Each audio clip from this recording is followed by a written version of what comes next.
I'm here today with Meg Johnson of Meg Johnson Design, who's actually, we've known each other kind of through friends for a while, but I feel like all of a sudden she's just like, I see her every week. And I know, it's so fun. So I'm so excited to be here today. She's got phenomenal taste. We're going to give you a little home tour at the end, so stay tuned.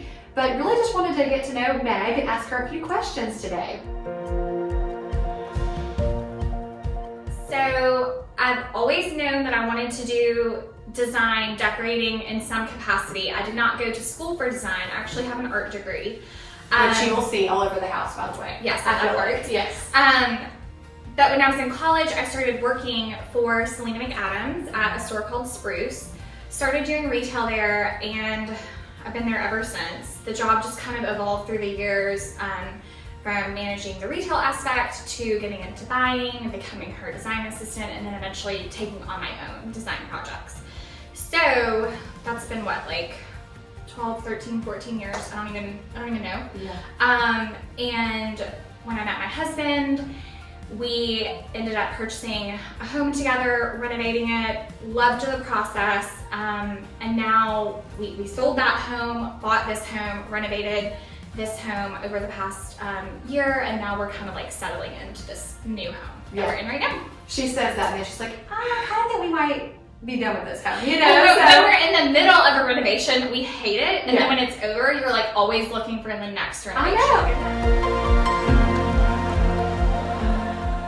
Coming off of that, saying that I get to be in people's homes every day and be inspired, I get to actually implement things that I can't always implement in my home, and really watch people turn their house into a home.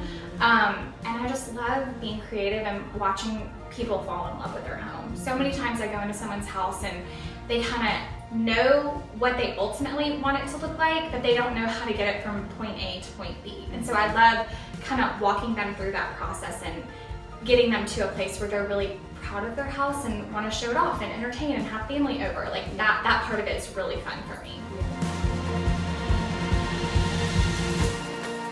I never want the design process to be intimidating for anybody. And I never want anyone to think of me as like somebody that's not attainable, or you can't call and reach out to because it's too expensive, or you know, I'm gonna judge you, or I'm gonna push you in a direction and you feel, you know, like pushed to do something you don't want to do. To me, I just want to be approachable. Your style is your style, my style is my style. I'm gonna push you to go a little bit beyond your comfort zone. Yeah, I'm gonna try to get you, if your house is super traditional, I'm gonna say like, let's add in some modern touches. Let's do some things that are transitional.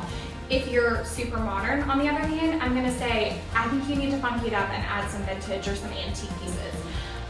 Queen of antiques and vintage. Yes, vintage for sure.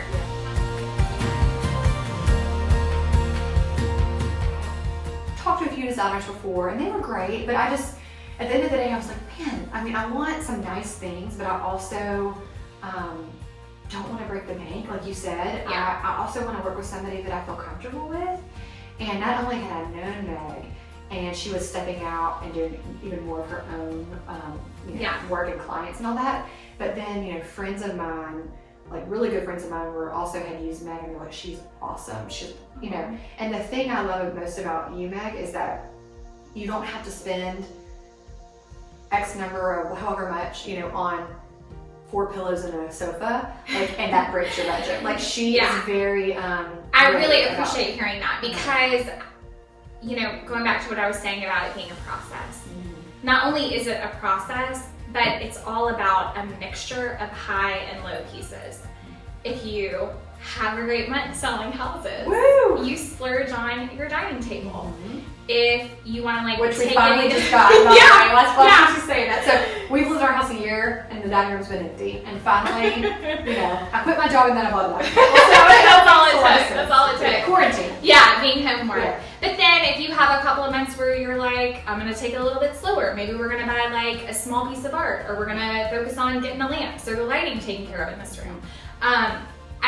I want people to understand that, like I said earlier, you don't have to do everything overnight. So when I work with people, what I generally do is I'll come in, see the space, hear my clients' thoughts, and then I'll kind of sit on it for a couple of weeks, and then I'll give them a proposal with an overall game plan that they can kind of chip away at over however long that they want to. So I want every client to feel that I'm hearing their needs and I'm helping them reach their ultimate goal for their home. But in a savvy way that doesn't break the bank and doesn't make them feel like they can't go on a vacation with their kids the next year. Exactly. It should be a process. It doesn't always have to be done overnight.